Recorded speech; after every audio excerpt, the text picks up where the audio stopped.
اب انتہائی حیران کن یہ انکشاف ہے کہ پہلی توسیع انہوں نے لی بھی اور کہہ رہے ہیں کہ پہلی توسیع کو وہ غلط اور دوسری کو جرم قرار دیتے تھے. اور انہوں نے کہا کہ جنرل قمر جاوید باجوہ جنرل سائر شمشاد مرزا کو آرمی چیف بنانا چاہتے تھے تاہم وہ جانتے تھے کہ حکومت جنرل عاصم منیر کو آرمی چیف بنانا چاہتی ہے. یعنی یہ بات گویا انہوں نے تسلیم کی. جس لندن پلان کا عمران خان نے ذکر کیا تھا، آپ کو یاد ہوگا، اس اہم ترین اور بڑی تعیناتی کے اوپر بالآخر آہستہ آہستہ ان تمام تر چیزوں کی اب ہونے جا رہی ہے تصدیق. اور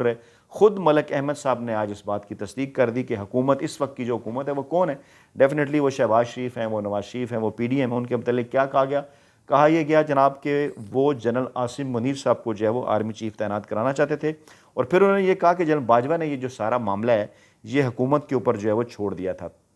اچھا، اسی دوران پھر پاکستان تحریک انصاف کے خلاف ایک مسلسل پروپیگنڈا، اس قسم کی خبریں سامنے آ رہی ہیں کہ پنجاب کے اجلاس کے اندر حماد اظہر اور دیگر رہنماؤں کے درمیان جو ہے وہ تلخ کلامی ہوئی. معاملہ یہ ہے کہ حماد اظہر صاحب کی جانب سے جو ریزائن آیا، اس کے پیچھے بات یہ ہے کہ چند دن پہلے ثوابی جلسے کے اندر آپ کو یاد ہوگا ان کی جانب سے اس بات کا اعلان کیا گیا تھا کہ جناب جلد ہم جو ہے وہ اڈیالہ جیل کی جانب مارچ کریں گے، پاکستانی عوام کو باہر نکلنے کی کال دیں گے. اور کچھ لوگ یہ بات کر رہے تھے کہ میاں اسلم کے خطاب کے اوپر جو ہے وہ ناراض ہوئے اور حماد اظہر صاحب نے جو ہے وہ لڑ کر جو ہے وہ اس خطاب کے حوالے سے وقت لیا، قیادت سے مشورے کے بغیر احتجاج کرنے کا جو ہے وہ نعرہ لگایا اور حماد اظہر کو بتا دیا گیا تھا کہ انہیں جو ہے وہ تبدیل کر دیا جائے گا. لیکن سوال یہ پیدا ہوتا ہے پاکستان تحریک انصاف کی صفوں کے اندر ایسے کون سے لوگ ہیں جو کہ ایک باقاعدہ طور پر جسے سیاسی مہم کہا جانا چاہیے وہ گزشتہ ایک برس سے نہیں چلا پائے، اور حماد اظہر اور مراد سعید جیسے لوگ جو کہ زیر عتاب ہیں، اگر ان کی جانب سے کوئی اس قسم کا اعلان عمران خان کے ساتھ کھڑا ہونے کے حوالے سے کیا جاتا ہے تو ان کے خلاف ایک جو ہے وہ دباؤ آ جاتا ہے اور اس کے بعد پھر جو ہے وہ بیک فٹ پہ چلے جاتے ہیں. اور آج بھی اس قسم کی خبریں آئیں کہ جناب تنظیمی اجلاس میں جو ہے وہ ان کی تلخ کلامی ہوئی. لیکن جو ہمارے ذرائع ہیں ان کا یہ کہنا ہے کہ جس طرح سے جنگ گروپ ان تمام تر چیزوں کو، خبروں کو پروپیگیٹ کر رہا ہے، اس کے اندر ڈیفینیٹلی کچھ چیزیں جنگ گروپ کی طرف سے بھی شامل کر لی جاتی ہیں. حماد اظہر صاحب کے قریبی ذرائع کا یہ کہنا ہے کہ فی الوقت کیونکہ ان کا عمران خان کے ساتھ کسی قسم کا کوئی براہ راست رابطہ نہیں ہے اور وہ جو پیغامات پہنچاتے ہیں وہ عمران خان تک اس طرح سے نہیں پہنچ سکتے، اس لیے فی الحال جو ہے وہ اس عہدے کو چھوڑ رہے ہیں. اچھا، حامد میر صاحب جنہیں پاکستانی اسٹیبلشمنٹ کے بڑا قریب سمجھا جاتا ہے ہمیشہ سے، اور وہ جن کے متعلق یہ کہا جاتا ہے کہ وہ بھی جو ہے وہ مرضی کا سچ بولتے ہیں، اسٹیبلشمنٹ کی مرضی کا سچ بولتے ہیں اور وقت کے اوپر سچ نہیں بولتے،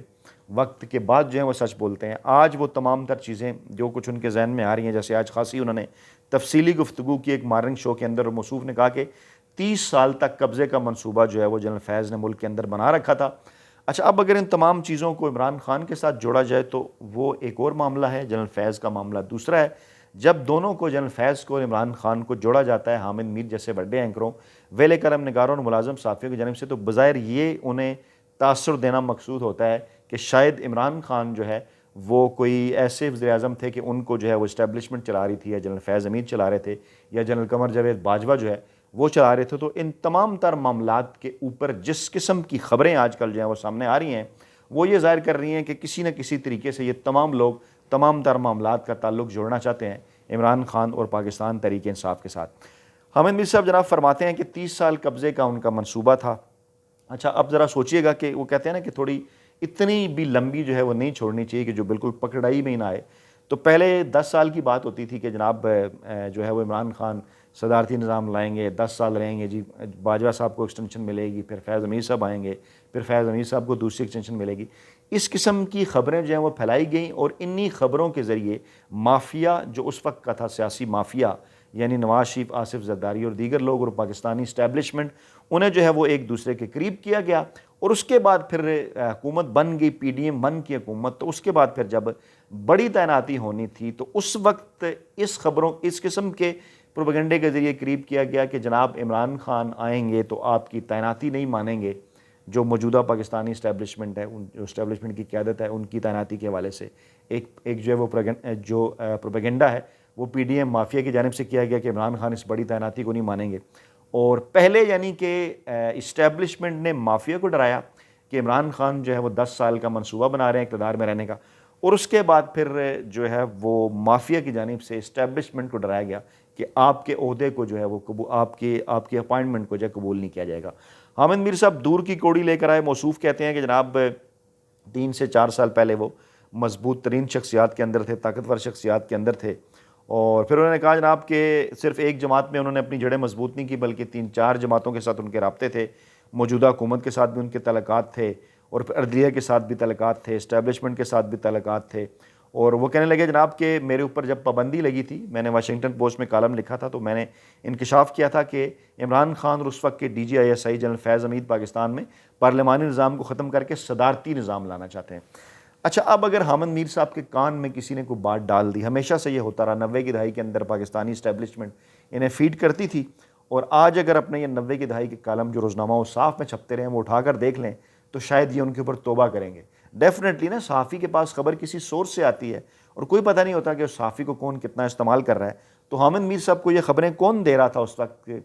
اب یہ چیزیں واضح ہو چکی ہیں کہ باقاعدہ طور پر، یقینی طور پر اگر فیض حمید صاحب کے متعلق تھی، پھر فیض حمید صاحب کے کوئی قریبی ذرائع نے خبریں دے رہے ہوں گے. اور دوسری جانب خود وہ یہ بات کرتے ہیں کہ فیض حمید صاحب ڈبل گیم کر رہے تھے. یعنی ان کی یہ آج کا جو انہوں نے کمنٹ کیا ہے یا جو انہوں نے انالیسس دیا ہے ایک TV شو کے اندر، یہ باقاعدہ طور پر اس بات کو ثابت کرتا ہے کہ دھوکہ تو پھر عمران خان کے ساتھ ہو رہا تھا اس وقت کی اسٹیبلشمنٹ کی جانب سے، چاہے وہ جنرل باجوہ تھے، چاہے وہ جنرل فیض حمید تھے. اور حامد میر صاحب یہ کہتے ہیں کہ فیض صاحب خود آرمی چیف بن کر نومبر یا دسمبر میں الیکشن کروانا چاہتے تھے.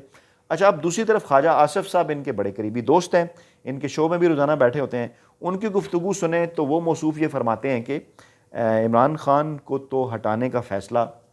جو ہے وہ اپریل 2019 میں اس وقت کی جو اسٹیبلشمنٹ ہے، یعنی قاضی فائز عیسی صاحب اور جنرل فیض حمید صاحب وہ کر چکے تھے. اور وہ دعویٰ انہوں نے حامد میر کے پروگرام کے اندر ہی بیٹھ کے کیا، جس میں انہوں نے یہ فرمایا کہ جنرل فیض حمید انہیں جنرل باجوہ کے سسر کے ہاں ملے اور انہیں کہا کہ جناب آپ حکومت لے لیں